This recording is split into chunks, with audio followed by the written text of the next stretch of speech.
en el libro de los Hechos, que es el quinto libro del Antiguo Testamento. Tenemos del Nuevo Testamento, por supuesto.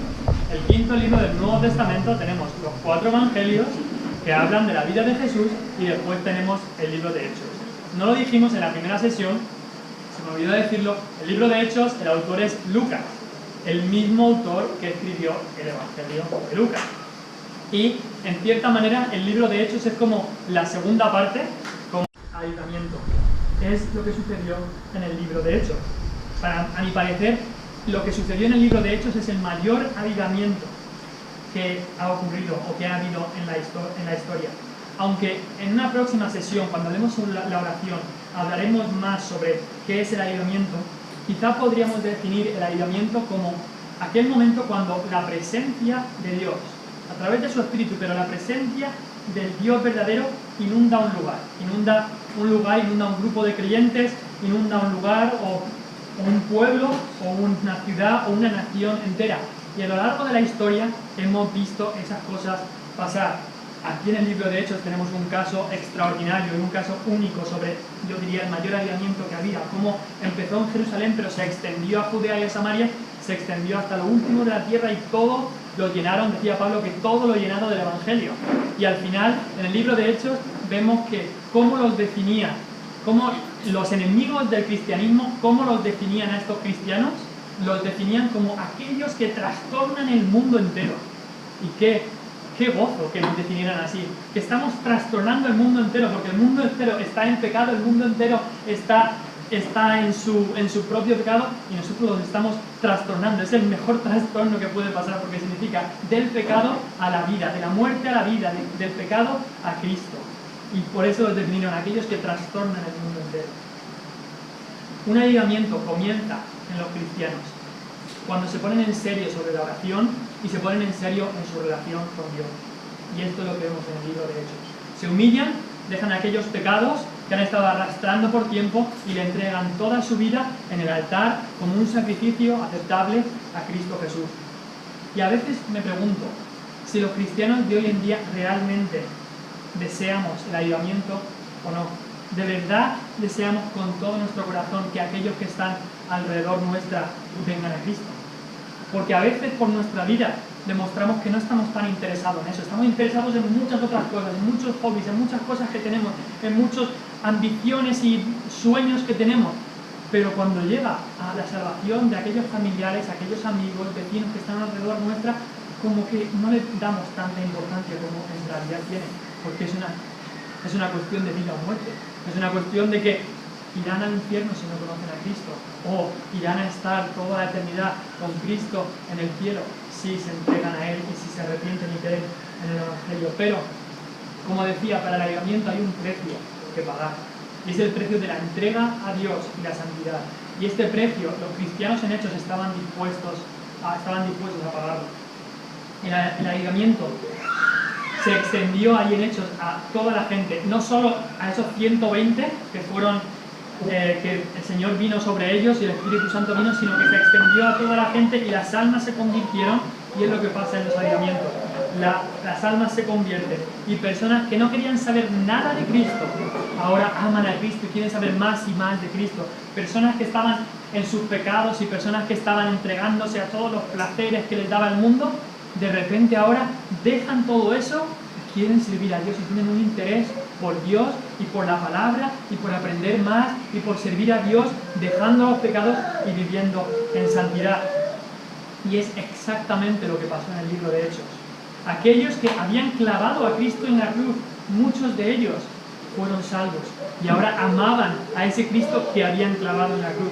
Muchos de los que le gritaron en aquel día que Él estaba con Pilato, muchos que gritaron ¡crucifícale! ¡Crucifícale!, ahora estaban en la iglesia cantando las alabanzas a ese Jesucristo que habían gritado ¡crucifícale! Vemos en la vida de Saúl cómo él mataba a cristianos, cómo él los encerraba en la cárcel. De Saulo, perdón. En la vida de Saulo, que hacía todas estas cosas, los mataba y los encerraba en la cárcel. Y después vemos cómo Cristo lo cambia y se entrega por completo a la predicación del Evangelio. Vemos incluso brujos y gente que practicaba la magia negra, como el Señor los cambia completamente y ahora queman todas esas cosas, todos esos libros y todas esas cosas que tenían, y deciden servir al Señor. Vemos vidas completamente transformadas y eso es el producto y la consecuencia del avivamiento que Dios había traído. Pero la otra consecuencia que trae la predicación bíblica es la persecución. Esa es la otra consecuencia que trae. Dijo Cristo en Hechos 1.8, que lo hemos leído antes, Hechos 1.8. Si podéis ir a Hechos 1.8, así luego leeremos algo en Hechos 2, pero si podéis ir a Hechos 1.8, ahora que estamos acabando esto sobre la predicación bíblica. El libro de Hechos y capítulo 1, versículo 8. Como nos decíamos esta mañana, es el texto clave de este libro, Hechos 1.8. Dice el versículo: pero recibiréis poder cuando haya venido sobre vosotros el Espíritu Santo, y me seréis testigos en Jerusalén, en toda Judea, en Samaria y hasta lo último de la tierra. Si leemos el libro de Hechos, y si tenéis tiempo esta semana, por favor, dedicarle un poco de tiempo a leer el libro de Hechos, quizás no entero, pero quizás del capítulo 1 al 12 sería muy bueno que lo leáis para esta semana, porque quizás estaremos centrándonos más en esos capítulos. Pero todo iba bien en el libro de Hechos, todo el Evangelio se estaba extendiendo hasta el capítulo 4, y ahí empiezan los problemas. En el capítulo 4 vemos que empieza la persecución, y la persecución es una consecuencia de la predicación bíblica. En el capítulo 4 ponen a Pedro y Juan en la cárcel. En el capítulo 5 vemos que azotan a los apóstoles. En el capítulo 7 matan a Esteban. En el capítulo 8, Saulo empieza a poner a los cristianos en la cárcel, a arrastrarlos, a forzarlos a blasfemar y a matar a algunos. Y en el capítulo 12, el rey Herodes mata a Jacobo y pone a Pedro en la cárcel. Así que les salía muy caro el ser cristianos y el predicar a Cristo. Todo esto les pasó por ser testigos de Cristo. Y es que en el capítulo 1 y versículo 8, cuando dice me seréis testigos, esa palabra testigos es una palabra muy especial. Yo no sé mucho de griego, pero supongo, algunos sabéis que la Biblia, que la tenemos hoy en español, fue escrita en su original en griego, porque era el idioma que se hablaba entonces. Y esa palabra que dice ahí testigos es la palabra griega martus. Y tú dirás, ¿y eso qué? Hay una palabra que quizá se parece mucho, viene de la misma raíz, y es la palabra que tenemos nosotros martirio. Y sabéis lo que significa un mártir. Un mártir es alguien que da su vida, que muere por causa de su fe. Así que la palabra testigos en realidad es la misma palabra que la palabra mártir. Y es que ser testigo, el Señor mismo les estaba diciendo que ser testigo les iba a costar a muchos la vida, les iba a costar. Y vemos que así fue en el caso de Esteban, así fue en el caso de Jacobo. A muchos el seguir a Cristo les costó la vida. Es triste que a veces vemos esta predicación bíblica que no causa ni ayudamiento ni persecución, causa muchas veces indiferencia. Y es triste, y deberíamos examinarnos a nosotros mismos, tanto los que escuchamos como los que predicamos, o los que hablamos a otros que están afuera.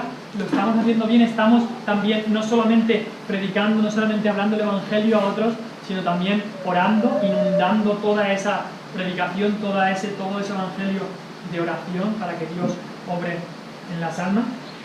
Una cosa que deberíamos preguntarnos nosotros: estos cristianos del libro de Hechos estaban dispuestos a dar su vida por el nombre de Cristo, y así debería ser también en nuestra vida. Me gustaría ahora ir a lo que es el tema de esta tarde, que es la doctrina. Vamos a ver dos puntos simples, intentaremos no alargarnos mucho, y es volviendo a la doctrina bíblica. La primera cosa que veremos es que afirmaban la doctrina. ¿Pero qué es doctrina?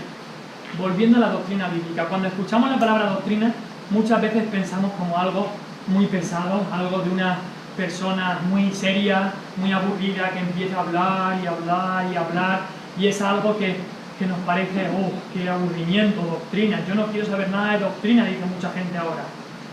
Pero en el capítulo 2, si podéis ir a Hechos, el capítulo 2, y el versículo 42, que es un versículo clave también, aunque el principal es 1.8, pero este es un versículo clave que explica cómo eran estos cristianos.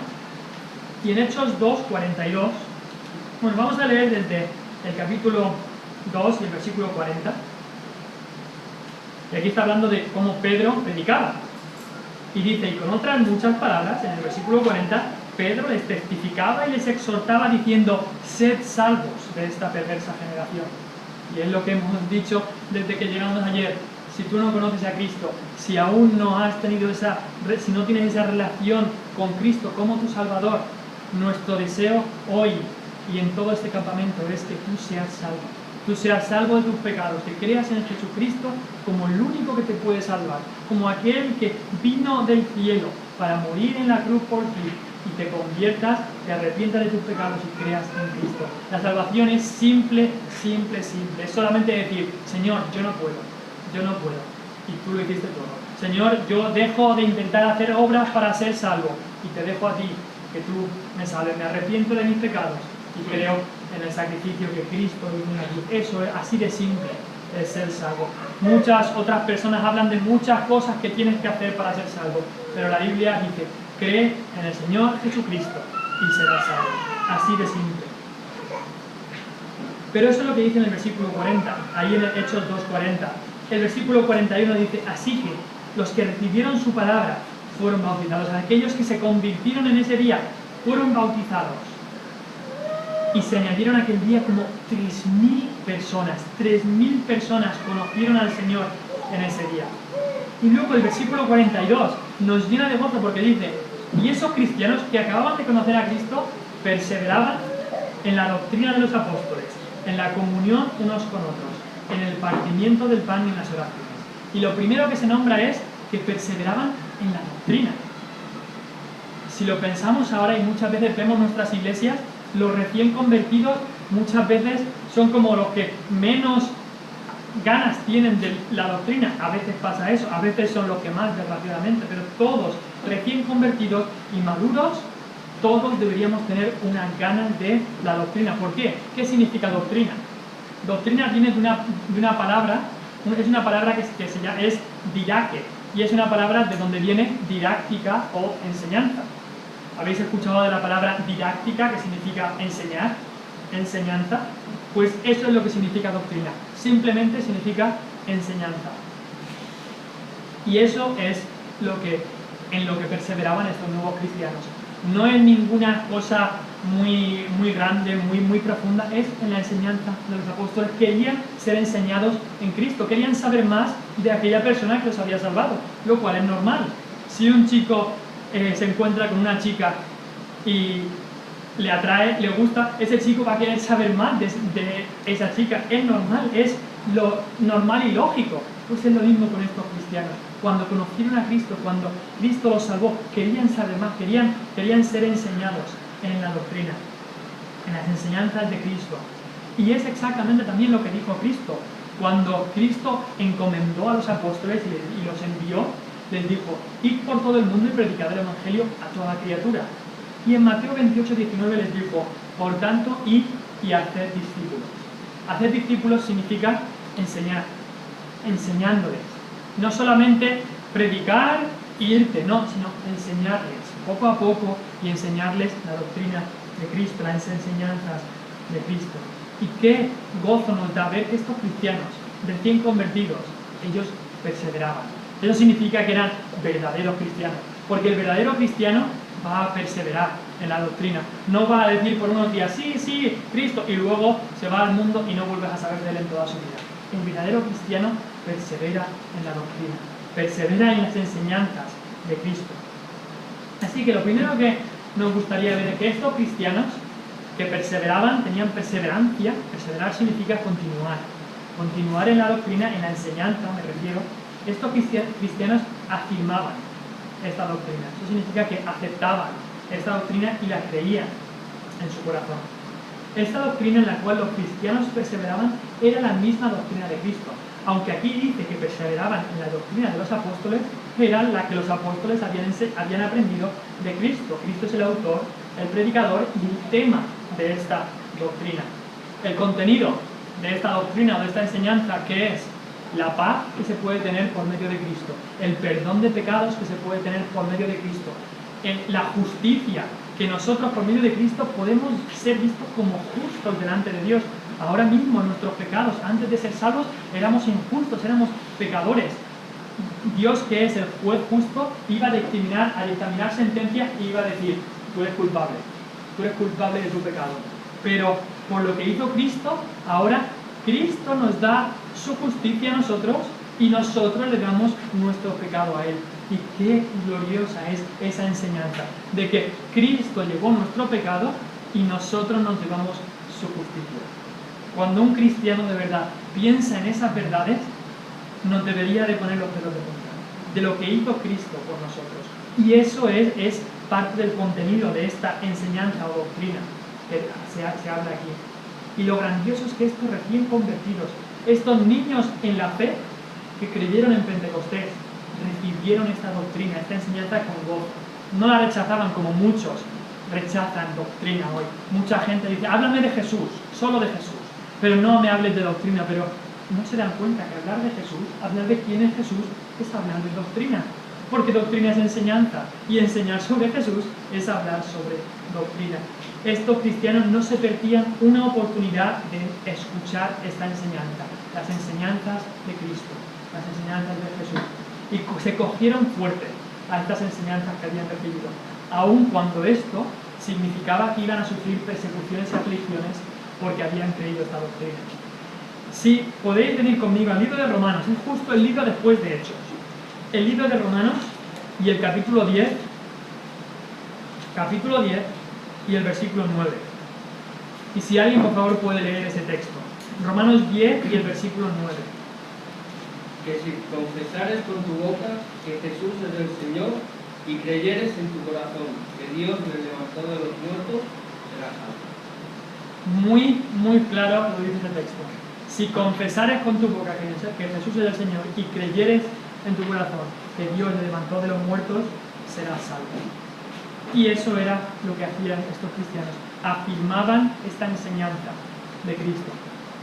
Pero en nuestro día que vivimos hoy, este texto se utiliza de una manera a veces no como debería utilizarse. Mucha gente dice, yo creo que Jesús es el Señor. Ya, aquí dice que si confesares con tu boca que Jesús es el Señor, pues yo lo confieso, Jesús es el Señor, así que voy a ser salvo. Pero este texto está escrito a unos cristianos, o a unas personas que decir esto y confesar esto significaba en muchas ocasiones muerte. Imaginemos un pueblo en Roma, y es lo que estaba pasando con los emperadores. La única adoración, el único señor era el emperador romano. Y conocemos del emperador Nerón cómo mató a tantos y tantos cristianos. Y él era el único señor, el único que se le podía decir señor. Pero llega el guardia y ve a un grupo de cristianos y le pregunta a los cristianos, para ti, ¿quién es el Señor? Y esa persona dice, Jesús es el Señor. Saca el guardia la espada y lo mata. Y viene el siguiente, ¿quién es el Señor? Y dice, Jesús es el Señor, y lo mata. Estas personas, esta confesión, este aceptar y afirmar la doctrina, se estaban jugando la vida. Se estaban jugando la vida. Nosotros hoy no nos estamos jugando la vida, por eso muchas veces decimos estas cosas, pero en realidad en nuestro corazón a veces no las creemos. Hay personas que confiesan esto y lo dicen a la gente, pero en su corazón no lo están creyendo. Y si un día tuvieran que jugarse la vida, tuvieran que decir esto delante de un guardia, seguramente correrían y escaparían. Pero aquí dice que si confesares con tu boca que Jesús es el Señor, y después para asegurarse dice, y creyeres en tu corazón. Habla del corazón, no solamente lo que decimos por la boca, sino lo que creemos en el corazón. Estos cristianos afirmaban la doctrina y eso les estaba costando la vida. Esta afirmación de la doctrina siempre significaba afrenta. Pero esta doctrina de la que hablamos, esta enseñanza, está centrada en Cristo. Esa gente que dice, háblame de Jesús, pero no de doctrina, en realidad no está entendiendo lo que doctrina significa, porque doctrina, el rey y el centro de la enseñanza y de la doctrina es Cristo. El predicador londinense del siglo XIX llamado Spurgeon dijo, la doctrina es solamente el trono en el que Cristo se sienta para reinar. Lo que significaba es, la doctrina, en realidad, si Cristo no es el centro de tu doctrina, si Cristo no es el que está sentado ahí, no vale para nada. La doctrina es solamente el trono en el que Cristo está sentado. Y así que sí estudiamos doctrina, pero solamente si Cristo está sentado como el rey de esa enseñanza. Doctrina no es aquella charla aburrida que nadie entiende. Según sea tu doctrina, según sea lo que tú creas de Cristo, así vas a actuar. Si tú tienes un alto concepto de Cristo, quien es Dios, vas a vivir acorde a eso. Si tienes un bajo concepto de Cristo, vas a vivir acorde a eso. Cristo, cuando estaba en esta tierra, le hizo una pregunta a los fariseos, que eran aquella secta religiosa de su tiempo. Les hizo una pregunta y les dijo: ¿qué pensáis del Cristo? ¿Qué pensáis del Cristo? Y esa pregunta es la que hacemos hoy también. ¿Qué piensas tú de Cristo? ¿Qué piensas tú? Es una pregunta que un día tendremos que responder cuando estemos en la presencia de Dios. ¿Qué has hecho tú con Cristo? Te dirá el Padre. ¿Qué piensas tú de mi Hijo? Porque lo que pienses de Cristo hoy es completamente, es lo más importante de tu vida y es lo que deberás responder en el cielo. ¿Qué piensas tú de Cristo? Quizás tú dirás: yo sé algo de Él, pero la Biblia te dice: ¿le conoces realmente a Él? ¿Tienes una relación personal con Él? Conocemos a mucha gente, pero no es lo mismo conocer de alguien que tener una relación con esa persona. Seguramente a lo mejor habéis escuchado la ilustración de un hombre que va al Palacio Real y dice: dejadme entrar al Palacio Real porque yo conozco al rey. Y lo más seguro es que no le dejen entrar, porque dice: mucha gente conoce al rey, mucha gente. Pero si el rey viene y dice: yo lo conozco, entonces todo cambia, entonces le dejarán entrar, porque hay una relación personal entre él y el rey. Lo mismo digo yo hoy aquí. Si tú conoces a Cristo, no es lo mismo conocer de Cristo que conocer a Cristo y tener esa relación personal con Él. Desgraciadamente muchos cristianos quieren a Cristo quizás solamente como Salvador, como aquel que sí, así voy al cielo, pero no le quieren como Señor, no quieren conocerle a Él como el Señor de su vida y como Él es el Dios del cielo. Así que, ¿qué es el contenido de esta doctrina? Esta doctrina, esta enseñanza que los discípulos enseñaban aquí, la que ellos habían aprendido, se refería a muchas cosas. Se refería a aquella revelación que habían recibido de Dios. La revelación que hemos recibido, una es la creación, una revelación natural de Dios, pero también se referían, por supuesto, a la revelación especial que hemos recibido de Dios, que es la palabra. Pero no solamente de esto, también esta doctrina hablaba sobre quién era Dios. Y era en lo que se centraban ellos: quién era Dios. Dios, que era Padre, Hijo y Espíritu Santo. Un Dios en Trinidad, un Dios en tres personas. Eso es lo que enseñaban ellos. Vemos que ellos dirigían sus oraciones al Padre en el nombre de Cristo, pero estaban orando en el Espíritu Santo. Vemos que las tres personas de la Trinidad estaban obrando en estos cristianos. No solamente en el Dios Trino, ellos creían en un Dios que era absoluto, un Dios que era infinito, era eterno, era inmutable, un Dios que era justo pero santo, un Dios que era lleno de bondad pero lleno de verdad también. Un Dios que era, sí, soberano, pero también como el hombre era responsable y todo iba junto. También enseñaban no solamente eso, sino enseñaban también el pecado del hombre. Enseñaban que el hombre fue creado en justicia por Dios, pero el hombre cayó en pecado y ahora el hombre no podía ganar su salvación delante de Dios. El hombre era depravado y no hay quien haga lo bueno, no hay ni siquiera uno, decía el apóstol Pablo. Y entonces al final ellos enseñaban que la salvación es solamente a través de Cristo, quien vino a buscar y a salvar lo que se había perdido, porque Cristo es ese buen pastor. Eso es lo que enseñaban. Muchas veces pensamos: yo no quiero doctrina, yo quiero a Cristo como mi pastor y ya está. Pero eso es doctrina, eso es enseñanza. Eso es enseñanza. Pero no solamente afirmaban la doctrina, pero en el libro de Tito hay un versículo muy, muy bonito que dice, el apóstol Pablo le está hablando a Tito y le está hablando de los cristianos y les dice que ellos se muestren fieles en todo para que en todo adornen la doctrina. Eso es Tito 2 y el versículo 10. Vale. Tito 2 y el versículo 10. Dice que se muestren mostrándose fieles en todo, para que en todo adornen la doctrina. Cuando pensamos en adornar, pensamos quizá en adornar la casa, en adornar el árbol de Navidad. Si ponemos un árbol ahí, le ponemos las cosas, o adornar las cosas que hagamos, las cosas que a lo mejor hacemos una obra y después la adornamos. Pero es curioso pensar en adornar la doctrina, como si la doctrina de Cristo necesitara ser adornada.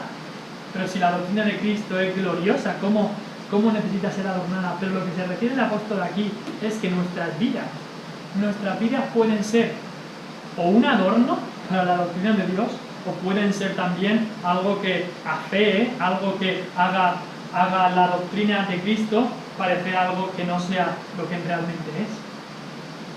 Nuestras vidas pueden adornar la doctrina de Cristo y deben adornar la doctrina de Dios, nuestro Salvador. En el libro de Hechos vemos cristianos que sus vidas adornaban la doctrina de Cristo. Sus vidas eran un adorno, era como ver, sí, la doctrina de Cristo, pero verla en práctica. Muchas veces cuando alguien nos explica algo, siempre decimos, pero ¿me lo explicas con un ejemplo? Porque con un ejemplo lo voy a entender mucho más que si solamente es una teoría. Y eso es lo que tenemos en el libro de Hechos. Tenemos, en otras partes del Nuevo Testamento tenemos la teoría, tenemos la doctrina, la enseñanza, pero en el libro de Hechos tenemos el ejemplo de cristianos que estaban adornando esta doctrina, de cristianos que nos estaban diciendo a nosotros, vivir estas cosas que enseñó Cristo es posible, y estaban adornando la doctrina.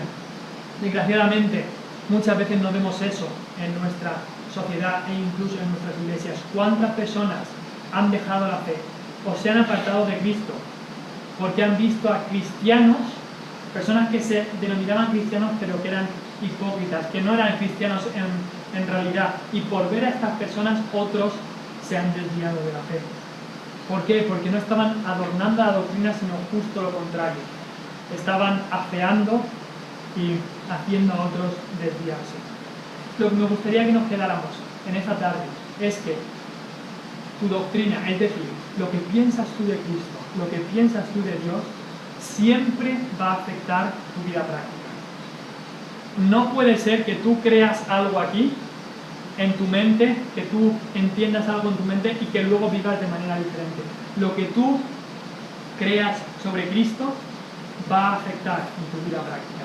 Si tienes, como decíamos antes, si tienes un alto concepto de Cristo, un alto concepto de Dios, si crees que Dios es Dios soberano, es Dios amoroso, que lo domina todo, que es un Dios de gracia, pero que tú eres un gusano, que no eres más que un pecador, entonces si tienes esos pensamientos en tu cabeza, si crees eso, vas a vivir adorando a Dios con todo tu corazón, porque tú no eres nada y Dios es todo. Así que por todo lo que Dios ha hecho por ti, vas a querer adorarle todos los días de tu vida. Ahora, si tú piensas que tú eres alguien importante, que puedes quizá ayudar a Dios en las cosas que haces, si piensas que eres una buena persona, que tampoco has hecho tanto mal, que puedes ganarte la salvación con tus propias obras, entonces tu práctica, si todo eso es lo que tú entiendes y tu doctrina, en cierta manera, tu práctica va a ser acorde a todas esas cosas y va a ser en consonancia con lo que crees. Así que me gustaría hacer otra vez la pregunta: ¿qué piensas tú de Cristo? ¿Cuál es tu doctrina sobre Cristo? ¿Es la doctrina de la Biblia? ¿Piensas tú de Cristo lo que la Biblia dice? ¿Que Él era Dios y que vino a este mundo a salvar y a buscar lo que se había perdido? ¿Que vino a salvar a los pecadores, de los cuales yo soy el primero? ¿Crees eso sobre Cristo? ¿O crees simplemente que Él fue, sí, una buena persona, un maestro, y como los otros eran malos, lo mataron, pero bueno, era una gran persona? Creer en solamente una gran persona no va a salvar a nadie, pero creer en Cristo como el Salvador del mundo, creer en Él como aquel que te puede salvar del pecado, eso va a cambiar tu vida drásticamente. Y es lo que deseamos en esta semana, que si no conoces a Cristo, que vengas a Él en esta semana y creas en Él como tu Salvador personal, te arrepientes de tus pecados y le entregues toda tu vida a Él, no dejando ningún compartimento de tu vida para ti mismo, sino le entregues todo a Él, para que Él sea tu Salvador, pero también tu Señor y tu Rey. Vamos a orar.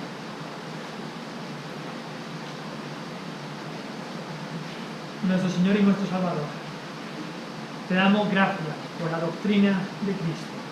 Te damos gracias por la enseñanza de Cristo. Gracias porque Él vino a salvar y a buscar lo que se había perdido. Gracias, Señor, porque Él es nuestro Rey, Él es nuestro Señor, Él es el soberano, Él es el Dios que creó el universo. Y cómo no podemos entender cómo Él ha tenido misericordia de nosotros, cómo Él ha podido tener amor de seres tan miserables y tan pecadores y tan viles y tan despreciables como nosotros. No lo entendemos, Señor, pero te damos a ti toda la gloria, toda la alabanza, y queremos vivir toda nuestra vida honrando tu nombre. Pedimos, Señor, que nos hagas entender lo glorioso que es el Evangelio de Cristo, lo glorioso que es conocer más a Cristo y conocer la doctrina y conocerle más a Él, para tener una mejor y más cercana relación con Él, que podamos cantar ese himno más cerca, y que eso sea una realidad en nuestra vida, que estamos acercándonos cada día más a Cristo. Y que cuando la pregunta sea hecha, ¿qué piensas tú de Cristo?, que podamos responder, Él es mi todo, Él es mi Salvador, Él es mi Señor, Él es todo lo que tengo. Señor, nos damos cuenta también que hay personas en esta sala que quizá no han entregado su vida al Señor. Quizá para ellos Cristo no es su Salvador. Y pedimos, Señor, que pronto ellos puedan darse cuenta de su pecado, darse cuenta de que sus obras, ser buena persona, no los va a salvar, no les va a llevar al cielo en la eternidad. Y que se den cuenta que necesitan a Cristo como el sustituto. Aquel sustituto que vino a la cruz a morir por los pecadores. Aquel sustituto que llevó en la cruz todos los pecados de su pueblo. Te doy gracias, oh Padre, por el Señor Jesucristo. Y pido que hoy nuestro Señor Jesucristo salve más almas. Y que tú añadas cada día y hoy a tu iglesia a aquellos que han de ser salvos. Hazlo, oh Padre, por tu gracia. Hazlo, oh Padre, por tu amor. Lo pedimos todo en aquel precioso nombre de Cristo Jesús.